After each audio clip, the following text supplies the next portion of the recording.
Acá tenemos una chacra demostrativa de agricultura sostenible, en donde capacitamos a más de 500 agricultores y también como a 50 técnicos.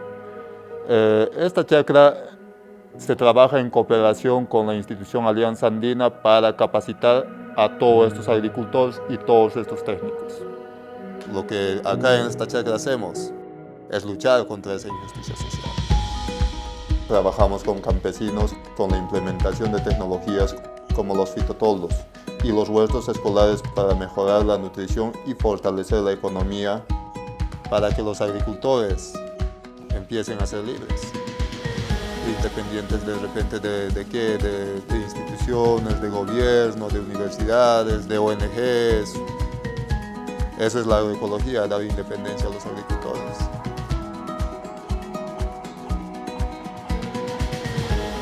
Conocimos con las personas que trabajan en Alianza Andina, entonces creo que teníamos similares filosofías y la forma de tratar a las personas, sobre todo de las comunidades, también coincide con una igualdad total.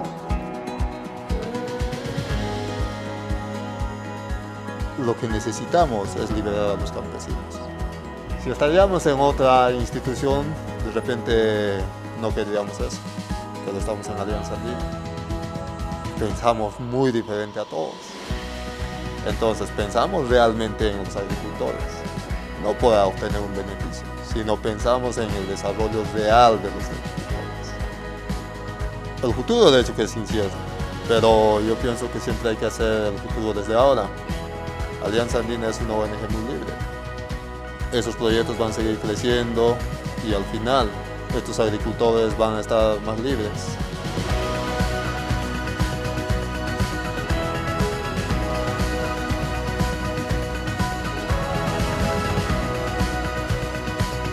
Soy Julio César Mina Cusipanqui, encargado de esta chacra de Coahuila y también de los proyectos agrícolas de Alianza Andina.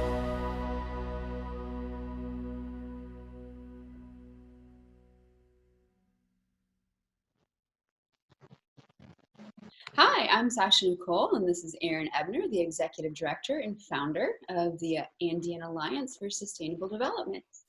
Today, Aaron will share with us about the work that the Andean Alliance is doing in rural campesino communities in the Sacred Valley of Peru to support local farmers to produce crops for themselves and to generate a sustainable source of income. The Andean Alliance for Sustainable Development operates under the philosophy that collective intelligence is crucial and seeks to support efforts that the local communities want to pursue rather than their own ideas. So I am sure that you will find this interview to be very informative and interesting. So without further ado, Aaron, thank you so much for being here. I appreciate it. It's great to have you. Thanks, Sasha. Yeah, I'm happy to be here and happy to share our work with you guys. Thank you. So before we dig into the nuts and the bolts of your work, I want to just zoom out for a moment to give people a better understanding of the history of the region where you are. Can you tell us a little bit about the culture and the history of the campesino people? Yeah, absolutely. So we're located in the Andes of Peru, southern Peru, near the city of Cusco. Our office here is at about 10,000 feet above sea level. We're subtropical, so we're just below the equator. It's a very unique climate, incredibly biodiverse. And if you guys have heard of Cusco or heard of this area, you've probably think of the Incas. And so the campesino communities here originally came from the indigenous culture of the Incas. The Incas were the biggest empire in South America, one of the biggest empires in the world. They spanned from north of Colombia all the way to mid-Chile. And the interesting thing about the Incas, and the reason that the Americas had such a huge empire, was that the Incas were able to essentially feed a huge amount of people. They were amazing farmers. They developed an agricultural biodiversity that was second to none in the world at the time. And what they were able to do, and where I'm at right now in the Sacred Valley of Peru, they call it the Sacred Valley because it was essentially the breadbasket of the Incas. So they used this valley to produce enough food to feed armies, and they produce enough food to feed builders. And you've all heard of Machu Picchu. There are impressive monuments and ruins all over this area. And the strength of the Incas, the power of the Incas, the reason it's one of the biggest empires, it was the biggest empire in the world at the time, was because they could feed so many people. And those traditions have been passed on from generation to generation that have led to the communities that exist here today. So the farmers that I work with are probably some of the most skilled farmers anywhere in the world. In the States and Europe, we have a lot of farming tradition also, but that got lost over the years and over the centuries and over the generations. Here it didn't. So here, the farmers that fed the Inca armies in the Inca Empire, the farmers today speak the same language, they use the same tools, they work under the same philosophies, kind of like the life philosophies and the cosmovision. So it's a really amazing culture. There's a huge amount of indigenous knowledge here, and that's the most interesting thing in my perspective of these communities here. And when we say campesino, we mean small-scale farmers. These are farmers that do not grow on huge plots of land. They grow for subsistence and also a little bit of market. But generally, they're in the lower brackets in terms of income, right? We would consider them, if we're labeling people wealthy or poor, they would be considered poor. Mm-hmm. But campesino is also a identity, and it's an identity here in Peru, and it's an identity all throughout Latin America. Mm-hmm. Latin America is just full of small-scale farmers who have been that way for generations and generations. And it's an identity, and there's also a movement behind it. Campesino farmers are incredibly sustainable. They grow a huge amount of their own calories. They take care of the environment. Most campesinos grow in an agroecological sense, right? So they're growing organically. They're growing in a way that rejuvenates soils, rejuvenates the ecosystem, as opposed to the kind of industrial agriculture that we use in the States. So it's an identity. It's also a movement. We support the campesino movement. We think the world has a lot to learn from campesinos, particularly the sustainability of how they live their lives, and also the philosophy in which they live their lives. I think campesinos are very happy people. I think they don't suffer from the stress and health issues that we do in the West. And I think it's a very interesting identity and culture. And that's what I'm going to share with you guys a little bit today and a little bit about our work. Yeah, that's awesome. Wow, that sounds like a really beautiful culture. I'm a little envious that you're down there with those people, and I'm in chilly Minnesota right now. So how many employees does your organization have? And of those, how many are native to Peru? Yeah, right now, we're in a pandemic, so we're not as big as we usually are. We are 6 people, okay. 6 employees. We have 2 employees who are in charge of all our agriculture projects and everything we do in the communities. They've been with us a long time. They're from Peru. They're Quechua speaking. Quechua is the indigenous language here. Quechua and Spanish speaking. And then the rest of us, the 4 of us, who are expats, and the majority of the expats work on our experiential learning programs, okay. which we'll talk about. So we have the organization, we have community projects, which I work on. Julio and Juan, they are both our local leaders in the agriculture projects, and a couple of us on the kind of administrative side of that. And then we have social enterprise component that is our education programs that brings in money for the organization. Excellent. Okay. We will dig into a little bit more of what social enterprise is and all of that in a little bit, because I think that's a really important concept. But I'm curious to know why is it so important that any initiatives are generated by the local people rather than you or your leadership team? What's the reasoning behind that, and how have you seen that that's either beneficial or, also challenging in some ways too? Yeah, it's a good question. The reason it's important for these projects to be led by the communities is because, first of all, it's the way it should be.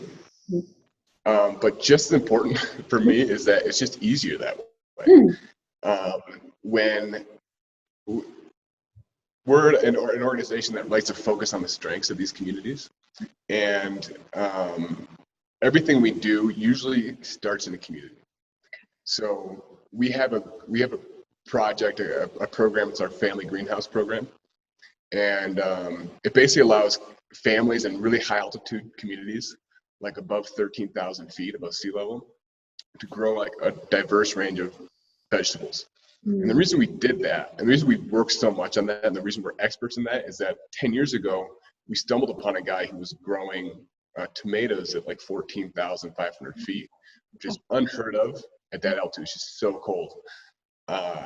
And we worked with him. He said, hey, we'll get some funding, and you can do this with the whole community. And he said, great. And so he kind of led the project. We did the whole community. We did like maybe 8 greenhouses that year for 8 families. Yeah.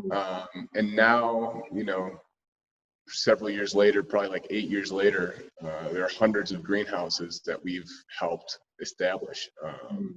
And there's a trend, and now governments are investing in this, and we can't keep up with demand, even if and the families themselves are investing their own money to build these greenhouses. So that's the model we take, and it's just easier because this is what these communities want to do. They're smart. They know their reality better than we do. And is it challenging? Yes, it can be. It can be challenging because sometimes what the communities want to do isn't what international development funders want to fund. Yeah. And it can be challenging because the pace of social change is slow. And, funders want to see projects have an impact in a year or 2 years. It's unrealistic. But those are the challenges. But at the end of the day, I think, all our projects are based around what communities already want to do. We've got probably 6 years of data that we've collected on where farmers are going, what the trends are. And the trend is really they want to improve their businesses to earn more money. Okay. A lot of people grow fruits, vegetables, quinoa, coffee, cacao. They're selling that, but they want the skills to really improve their businesses. And that's what we've been working on now. And it's based on just listening to the communities. Yeah. Okay. That's excellent. So, and I might mispronounce this, but Aimee or Aimee, if you can help me with the pronunciation of that. But what is that exactly, and how is that mentality played out in your work? Yeah, so Aimee is a very important concept in campesino communities here, and it essentially means reciprocation, or reciprocity. It's a way of how communities kind of function and how relationships are made and how the strength of the community is maintained. So it's ingrained in every person and every kid, this sense of Aimee. Everyone works as a community. Someone helps you on your plot of land one day, and then the next day you help them. Or really what it looks like is you have like 15 families come together. The 15 families all work on one plot, they all cook together, and then they rotate. So 15 days goes by, and you've worked everyone's plot. You spent those 15 days together. You've all cooked together. You've all eaten together. You've all drank chicha together. And it really brings communities together. It really builds a lot of trust, and it's a system that they use. And it's similar to kind of the idea of like pass it forward, right? There's some concepts in Andean culture that are ancient. Aimee is one of them. The other one is Pachamama, which means Mother Earth. And In the West, we've probably been using the word Mother Earth for like 50 years, Yeah. Really thought about like the environment and things like that. In the Andes, it's been thousands and thousands of years. And it's a very important concept that's always referred to. There's always offerings being made to Pachamama. Every time someone takes a drink of anything in the communities, they pour a little bit out. And Pachamama. Okay. And so it's just something that's always a concept that's very important. So reciprocity, the idea of like paying it forward, and Mother Earth are crucial like tenets of Andean culture. Awesome. That's beautiful. Can you tell us a little bit, I mean, we touched on this a minute ago, but the Andean Alliance is a social enterprise. And what does that mean exactly? And how does that differentiate you from, say, a humanitarian organization or maybe an aid organization? What does that look like tangibly? Yeah, great. So you can call the Andean Alliance a social enterprise. You can call us like a nonprofit, for-profit hybrid. We started as a nonprofit, just working with farmers, just helping farmers grow more food, sell more food, and supporting campesino culture. We decided that we needed a social enterprise component probably about like 8 years ago. And what that means is that we have a revenue generating component of our organization. It's like a business. And what we do is we provide experiential education opportunities to universities, to education providers, mainly in the US or in Europe. And we charge those institutions to provide kind of transformational experiences for their students here in Peru. The money we earn from that supports the organization. It also goes into the projects. So of our projects, more than 50% of all the costs of our projects are covered by what we earn as an organization through our kind of business activities. Got it. And I'll go a little deeper in that. It's really important for our organization in terms of the way we function and our philosophy and our ability to stay accountable to communities, that we have a social enterprise component. And I think that might be in a question coming up, but I'm not sure. I can go into it right now.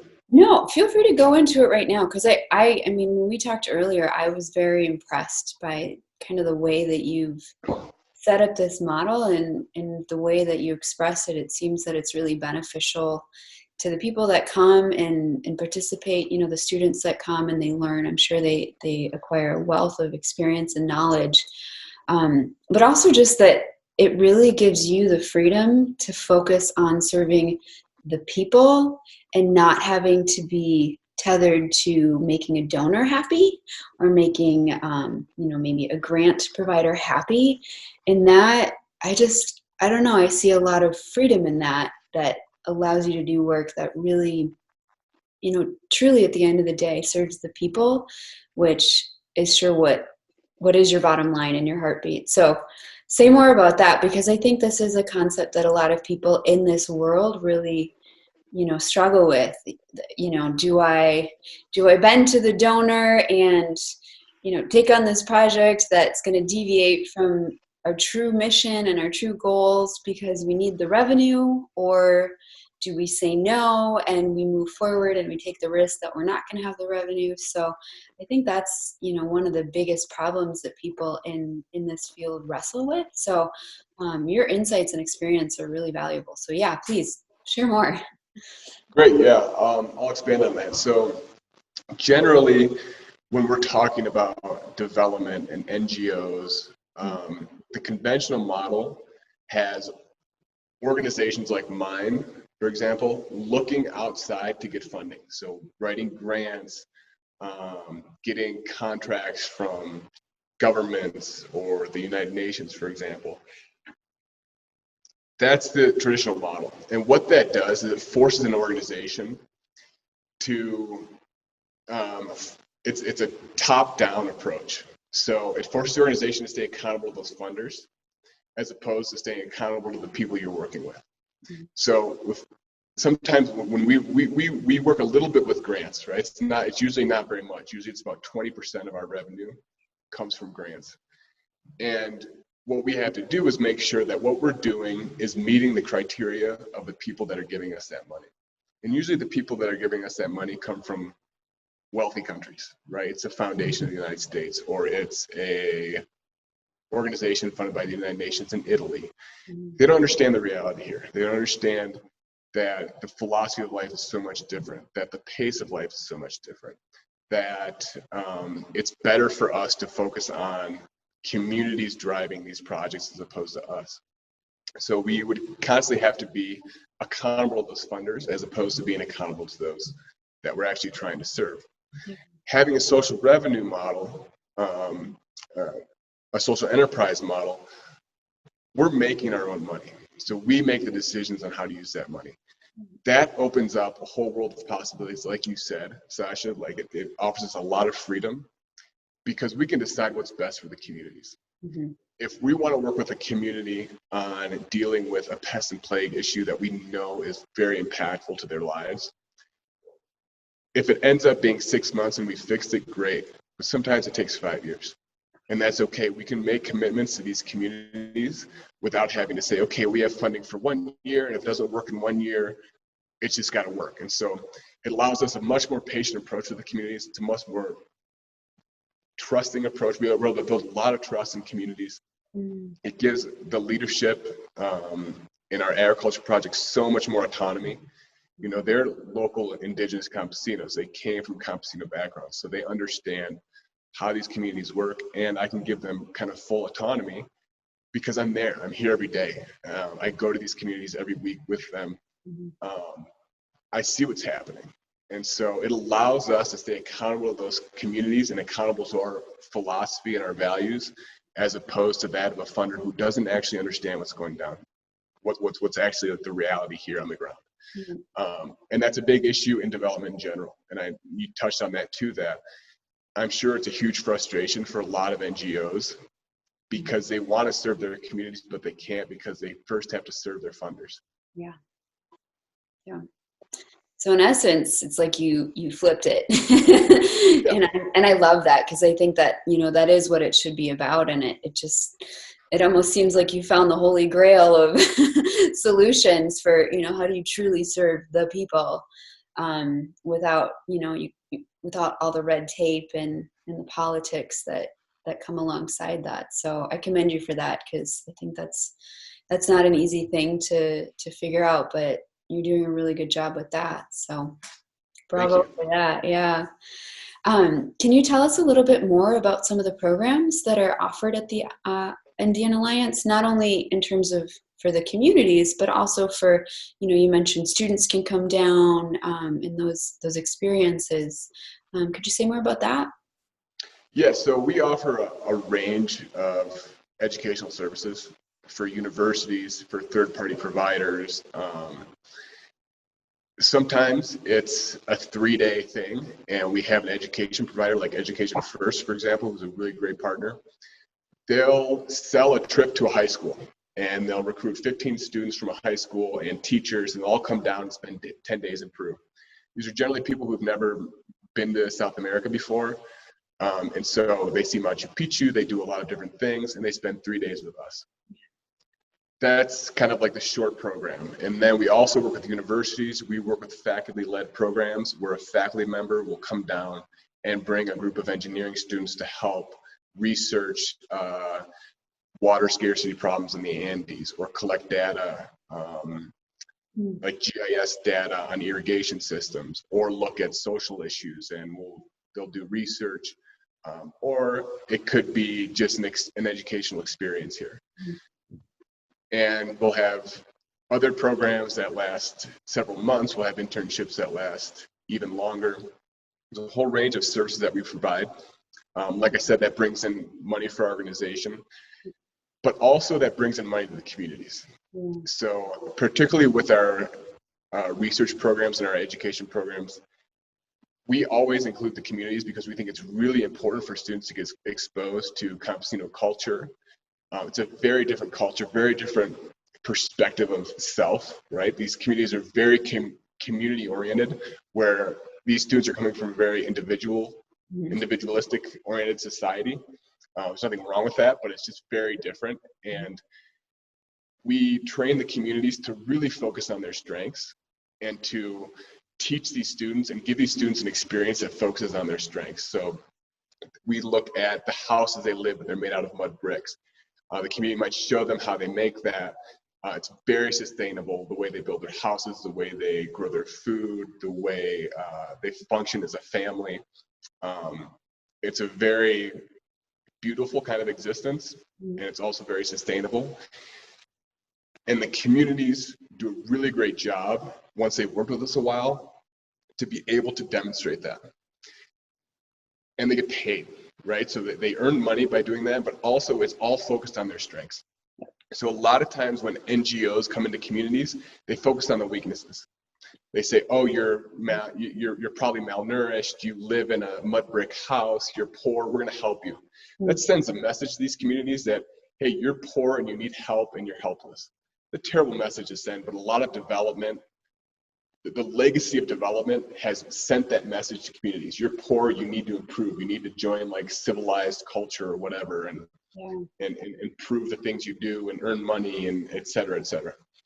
But our programs, when we go into communities with Westerners, it's very obvious that these Westerners sacrifice a lot to get there, and they're here to learn about these communities. And these communities, people in the communities, they share that. They share all these strengths and the history and their kind of cosmovision, et cetera. And they're very proud to do that. You can see it. And so that's a really important component of that. And also the fact that these communities are earning money. So, and the students leave with a much different perspective, and they leave very critical about definitions of poverty. They leave very critical about their own lifestyles and what it means to be materialistic and a consumer. They leave with different ideas about sustainability, what that means.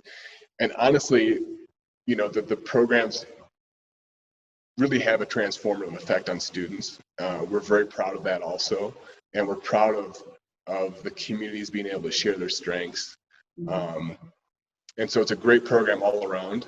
It's definitely aligned with our mission, and we do want to make sure that we are sharing the strengths of these communities with the rest of the world, because we have a lot to learn from Indigenous knowledge here in Peru. Yeah, I love that it's mutually beneficial, that the students are learning from the communities, and the communities, it helps them financially. And I'm sure they learn a lot through making friends from other parts of the world too, that there's this mutual benefit, that you are doing away with this kind of rescuer mentality of let's come in and fix your problems and solve all your problems, but a more humble approach of I'm going to come in and I'm going to learn, and I'm going to be uncomfortable and figure out some new ways of doing things. And ultimately, it sounds like everyone, pardon the pun here, but becomes a little richer for it. So that's awesome. So can you tell me, if somebody wanted to participate in your work or get involved more, what would be the best way for them to do that?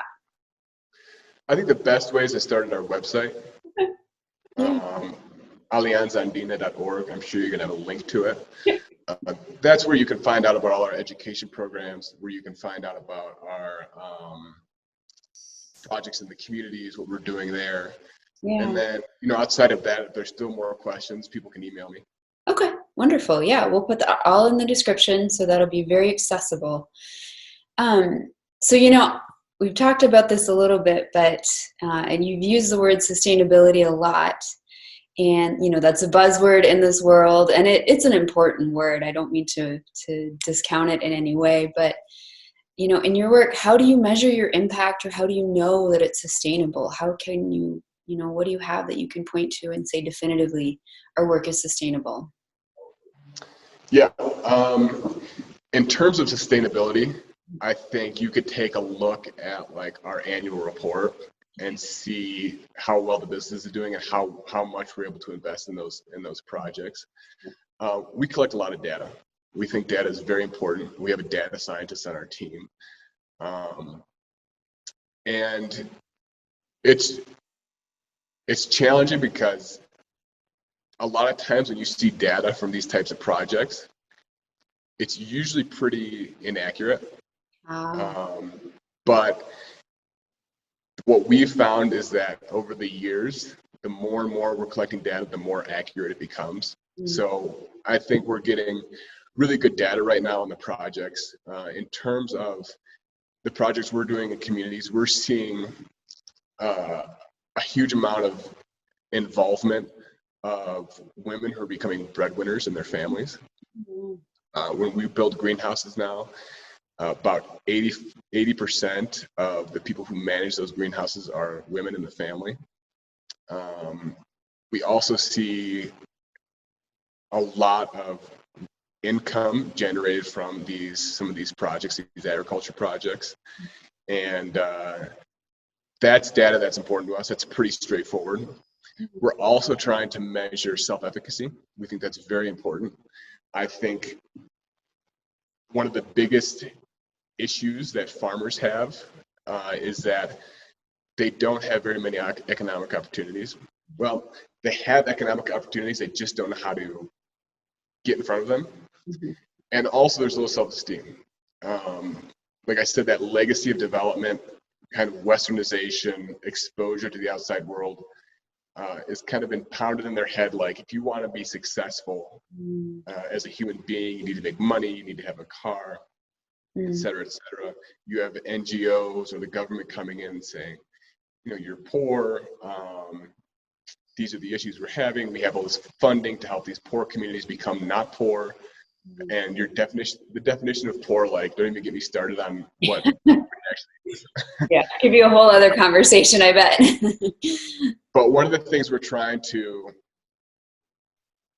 understand is how self-efficacy is changing through the programs that we're working with, because a huge priority for us is that we're focusing on the strengths of these communities and we're learning from them also. So every time we go into the community, we have a whole methodology and kind of pedagogy on how we work with farmers, especially campesino farmers, because what we do is essentially we offer agriculture extension. But the way we do it is in an inclusive manner where every farmer feels like they have something that they can teach us also. Like, we're not going there and just being the professor and telling them to do this or do that. It's really a collaboration. And we're trying to figure out how to collect data to show if farmers are, or how we're improving the self-efficacy of farming, how we're improving the confidence and their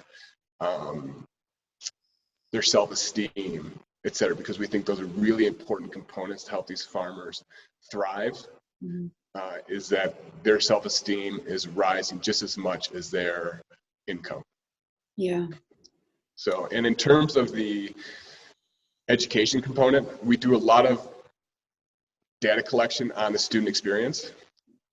And my colleague Adam, who's also one of the founders, he's been here 10 years, he's actually writing his PhD thesis on how communities are affected and how they perceive these types of interactions, which is very interesting research, and it's something that hasn't really been done in that whole kind of academic setting, is looking at how the communities are affected by these types of experiential opportunities or volunteerism, whatever you want to call it.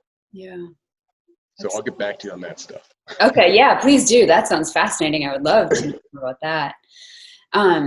You know, you're in this work every day. You've encountered so many people. Can you tell us about a person or a group that has personally touched you in this work that's really made an impact on you?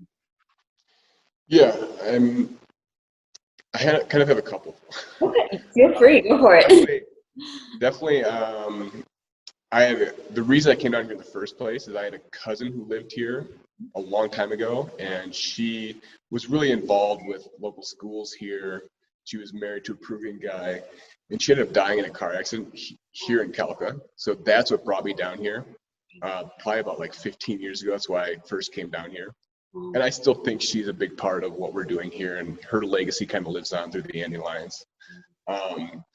Definitely the other co-founder, Adam, he's been a huge part of the reason this organization exists and the reason that I'm here.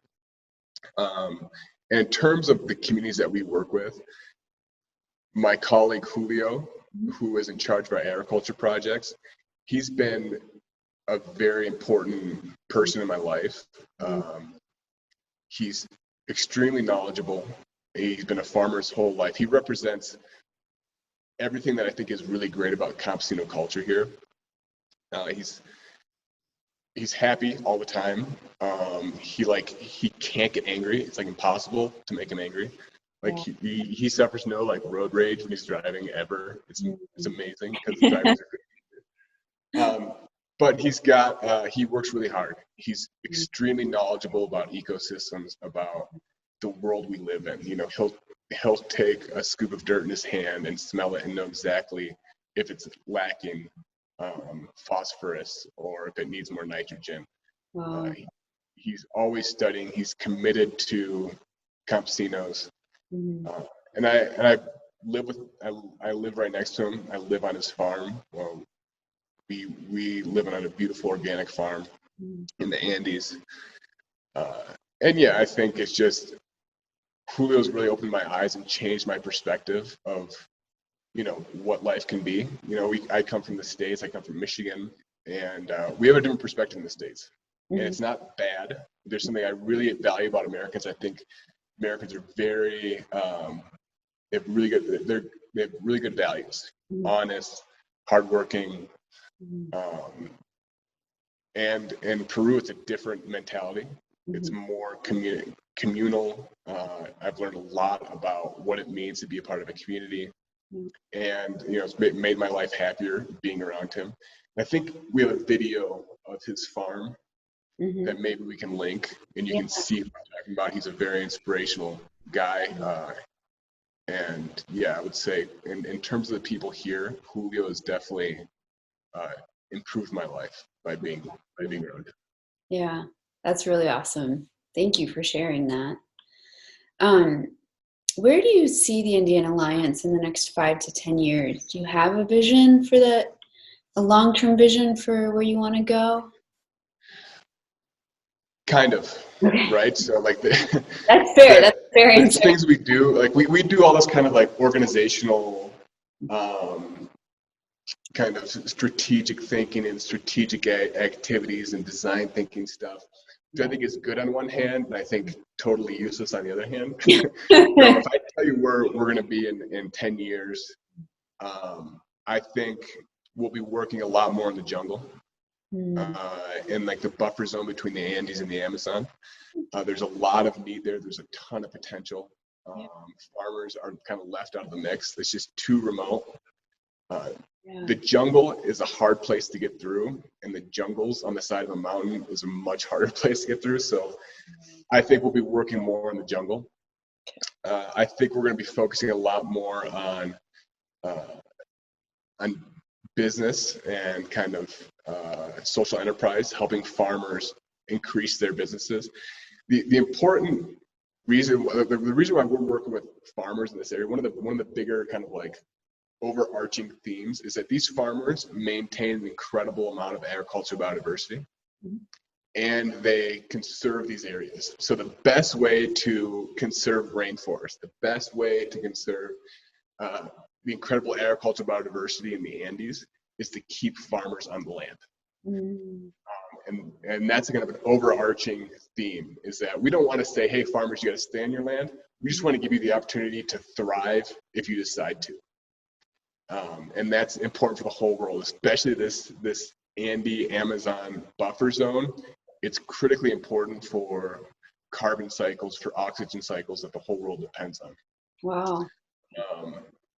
So I think, and these farmers want to earn more money. You know, they like their farms, they like living in the campo, but they don't have much money, and they could. There's a lot of potential for these farmers. If you look at Peru as a whole, I think if we invested in campesino farmers, that would be the most potential of any business in this whole country. Wow. Okay. So I think we're going to be focusing more on income generation and helping farmers establish businesses. These are social enterprises, you know, and I think we may work with conserving rainforest land that's been clear cut through agroecological processes and agroforestry, like synthropic agroforestry, things like that. And I think our education programs will continue to grow. I think we'll have more sites in Peru. Okay. We'll be hosting students. I think that's where we're headed. But also, like, these are all like 10-year strategic thinking, design thinking things. Yeah. And I'm also critical of. I think we just got to go with the flow and like wake up every day. And I love what I do. I love the farmers that I work with. They're inspiring. I learned so much from them. Yeah. And so I think we're just going to keep going and keep putting positive energy into this organization and what we do. Yeah. I'm just curious, when you talk about increasing business for the farmers, do you mean the local market, increasing that, or are you talking exports, say products to the US or even other countries, for example? What does that look like, or what is the vision for that? Both. Mm-hmm. So we work with farmers right now that we just had an accelerator program, which is basically like we brought in kind of high performing campesino farmers. They're part of a 1-year program with us to learn basic business skills, basic accounting skills, marketing, client acquisition, but designed for campesino farmers, designed for people who may not read or write that well, right? And in that cohort, we have farmers who are selling strictly in local markets, selling fruits and strawberries in local markets. We have farmers that are selling coffee to intermediaries who are exporting it. So we're looking at both of those. Right now, we're just trying to help as many farmers as we can learn basic business skills so we can take the next step. Yeah. It's a long-term process, right? So I think right now it's getting everybody on the same page, learning those basic business skills, and we may start providing like services, business services, helping them market, helping their co-ops, helping them engage international markets. But it's a process. Yep, absolutely. I love the vision. I think that's fantastic. Thank you. Yeah. So at this point, what does the Andean Alliance need to continue, or what could people do to support your mission? Is there anything that they can do? Yeah, the obvious thing is, we're always looking for funding, especially this year. We don't have any student groups. We haven't had student groups in a year. On a normal year, our student groups provide 80% of the funding for the organization. So it's a tough year for the organization. We need partners. We're very eager to keep providing opportunities to universities, education opportunities. There's a whole range, third-party providers, universities, high schools. We take a lot of different groups. We provide transformative experiences for them. So we're always looking for new partners. Okay. Also, just sharing the word, talking about these issues, talking about these things. Reading about campesino culture and the campesino movement, and helping us share the story. Yep. Excellent. Okay. Well, Aaron, thank you so much for joining us today and for telling us about the work that you're doing. I think you're on the right track. You're doing some phenomenal work. I love the social enterprise component of it and the way that you've made it not only sustainable, but you haven't lost touch with your ethic of the people and the importance of that. So thank you so much for sharing about your work, and just appreciate your time and being here today. Yeah, Sasha, thanks a lot. I know you're working hard on this project, and I hope it's successful. I hope that this conversation helps you out, and I appreciate you putting the effort into this. It means a lot to us. Thank you very much. It's my pleasure. It's been a really fun endeavor so far. All right. Well, thanks. Thank you so much. Have a great rest of your day. Okay. Thanks. Here at Emanate International, it is our mission to promote nonprofits and social enterprises that equip their recipients to become independent, autonomous, thriving members of society. Indeed, the Andean Alliance is certainly doing great work to support local farmers for sustainable development in their communities. If you enjoyed our discussion today, please be sure to hit the subscribe button and hit the notification bell to be in the know for future conversations with leaders who are making great gains in improving our world. Thank you so much.